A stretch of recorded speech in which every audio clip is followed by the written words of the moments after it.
जवान, जय किसान, जय गणतंत्र दिवस। गणतंत्र दिवस के शुभ अवसर पर प्रखंड के सभी पदाधिकारियों, सभी कर्मचारियों, सभी जनप्रतिनिधियों को हार्दिक शुभकामनाएं और बधाई। मेरा प्रयास सह सम्मेलन कार्यालय में बैठे सभी पदाधिकारी।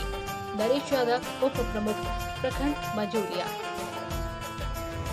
मैं नरेश कुमार यादव, उप प्रमुख प्रखंड मझौलिया की तरफ से सभी देशवासियों, प्रखंडवासियों, प्रखंड के सभी पदाधिकारी और हमारे प्रखंड के जितने भी जनप्रतिनिधि हैं 26 जनवरी 2026 को गणतंत्र दिवस का हार्दिक शुभकामना और बधाई देता हूँ। जय हिंद, जय भारत।